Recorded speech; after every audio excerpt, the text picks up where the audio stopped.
Let's see, let me pull my list back out and we'll keep on going.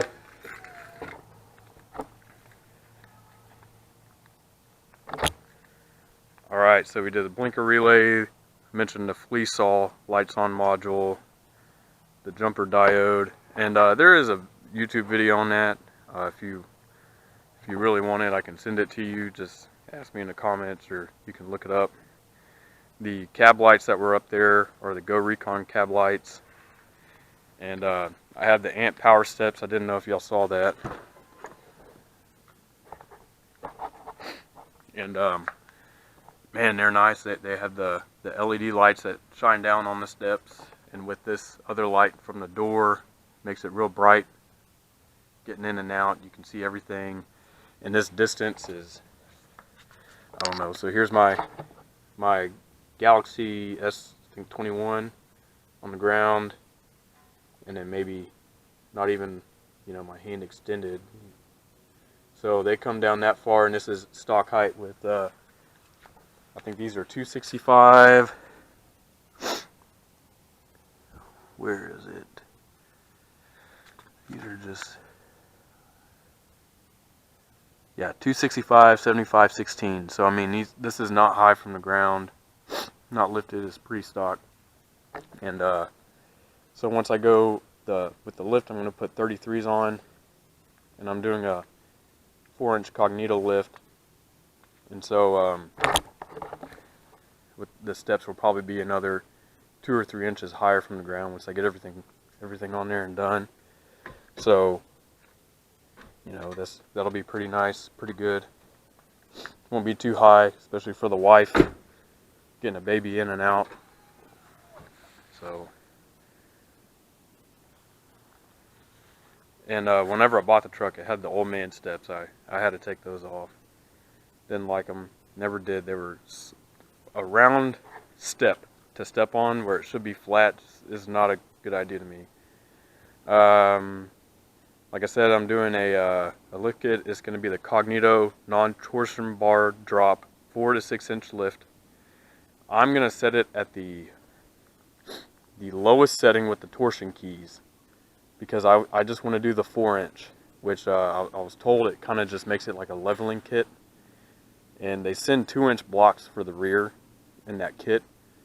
And from my understanding, that's just for the when you go to the 6-inch part of the lift. And so if it sits level with the 4-inch setting, I'm not putting the blocks in the rear, and I just want it level with the 4-inch lift. And 33s on there. I ordered a set of race line defenders on custom offsets with Kinda Cleaver tires. The wheels are 17x9 with a -12 offset. So that'll give me a little bit of poke, a little bit of stance, but not too much. You know, this pretty much sits parallel, maybe a little bit inside the fender right now. So whenever I do get them on there, it really won't be all that much of a poke, maybe like an inch max. But when you do the 4-inch setting on the lift, it pushes this out at the maximum for the lift. When you do the 6-inch on the lift, it brings it in the most. So the front may be out so much that I have to get a spacer in the back just to equal it out. Sorry about the train noise, guys, but that's all right with me. If it sticks out like 1.5 inches, 2 inches, I'm not going to be mad about it.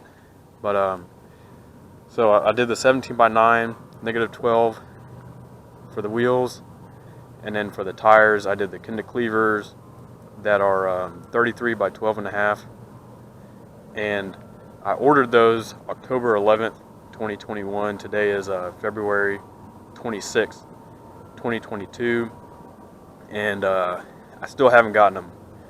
So almost 6 months. Custom Offset said that they're going to be here within 2 to 3 weeks. They've been on back order for a long time. So hopefully 2 to 3 weeks I have everything in.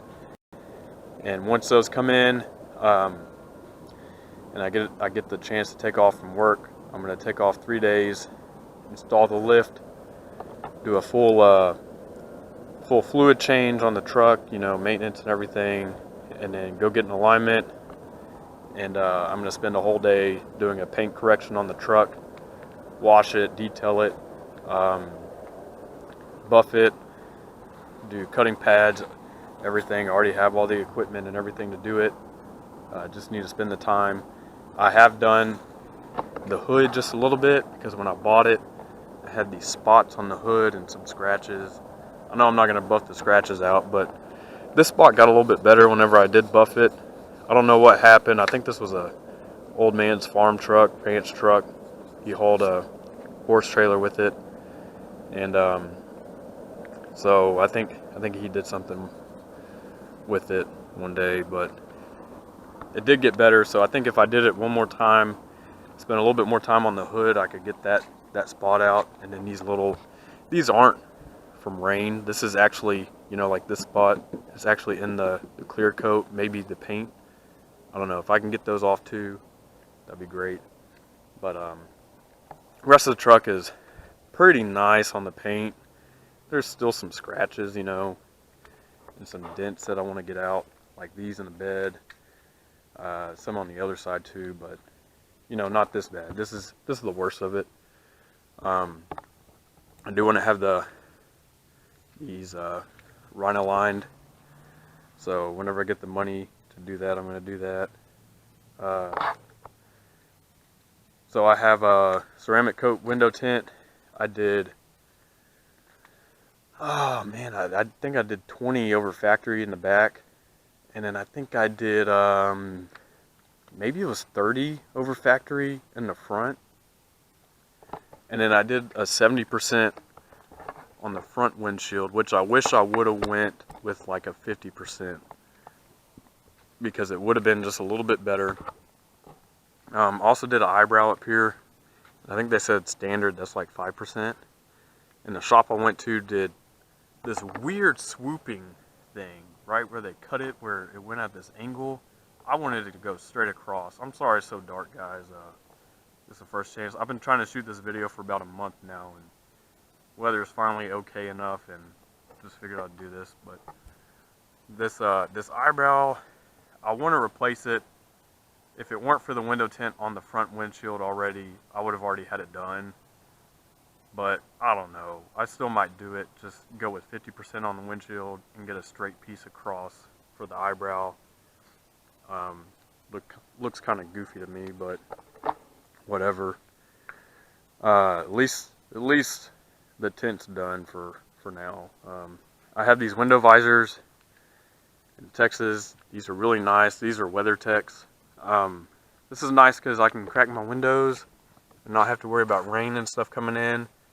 And whenever it's 110 degrees outside and the sun is cooking on your truck, it really makes it nice to kind of vent that heat out of there. And the difference is like 160 degrees in the cab during whenever it's that hot and the sun is hitting the truck versus like 110, 115 degrees. So it makes it a big difference getting into the truck whenever it's like that. Let's see. I have the Boost Auto Parts wireless phone charger. I'll go ahead and get in the truck. I think the rest of this is from the inside. Maybe. If not, you know, I can come back out. Sit here with the door open. So I have the Boost Auto Parts wireless phone charger. It's alright. I kind of think it's a waste of money. If you have a phone case on your phone, it doesn't work great. If you don't have a phone case on your phone, then it'll work just fine. But for me, no. I wish I didn't do it. I wish I would have spent some money on something else. I have these USB pieces in this console here. I just got these off of Amazon and then pulled this out, did the wiring for them. This one goes to the radio, so I can plug a cord in there to my phone and it goes directly to the radio. I I have a Viper remote start, which is nice. On the Viper remote start, you can set it to do a delayed start, so it'll kick on. You can set it to kick on, and it'll warm up your glow plugs before it'll actually start. So mine, it runs for 15 seconds before it actually starts to warm up the glow plugs. And then also, if I have the heat set on max in the truck, you know, from my heater here, and I do the remote start, it'll kick on my heated seats for me. So then everything's all warm whenever I get in, and the remote start goes for 12 minutes before it'll kick off. So that's pretty nice too. I have the Firestone rear tow bags. Here's the module for it, you know, to air it up, air them down. Those came with the truck whenever I bought it. I've only had to use them several times, but you know, they're there. In the future, I see myself using them more because I do want to get an RV, but for now, you know, we just aren't there yet. I don't have the money for the RV and doing other stuff with the money, so don't have it yet. It has the brake controls back here on the thing. I have a toolbox back here. It's just a no-name toolbox. I bought it from my buddy in high school for 50 bucks. It does the job. I want to replace it with a different one, but you know, for now it's good. It's there. And when I don't want the toolbox in, I have a camper shell up here, black camper shell. I bought off of Facebook Marketplace, and I can throw that on the back of the truck. And I have a platform made that I can put in the back of the truck, and a RV queen size mattress that goes on top of the platform. So I can camp in the back of the truck. I can put all my stuff underneath the mattress, underneath the platform that I need, my gear and all. These side windows are pretty nice. They open up. I can let a breeze through, and there's a window on the other side too that slides open. So during the summer, that's pretty nice. My plan is to get a Jackery generator with the solar panels and a little bit of heater. Since the volume of space above the mattress is so small, I could do a itty bitty heater and have enough heat for me and my wife or kiddo, you know, whenever we're camping, and keep us warm. Anyways, back to the truck. I have the Kurt extra duty trailer hitch down here.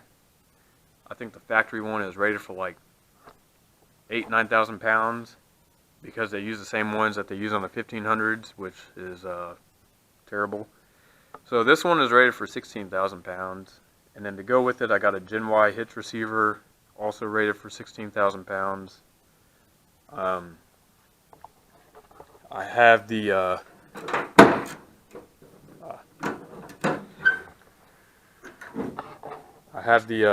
the DZ tailgate assist here, which does make it a little bit lighter going up too. I have some little cleats in the bed, four spots here, and then I have the fifth wheel, not the fifth wheel, the gooseneck trailer hitch there, and it has some connectors there for the wires and everything.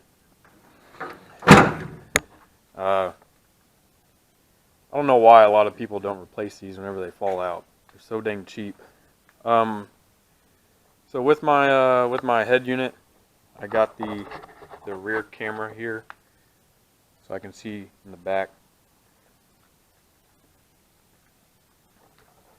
I have door speaker foam, and what that does is so around your speakers, I have a round foam piece that makes sure that there's no gap between the speaker and this door panel, so it channels your sound to your vehicle instead of it going into your door, which will make it like almost like a tin can, but it'll distort your audio just a little bit. You may not notice it all that much until you get the foam in there, but those were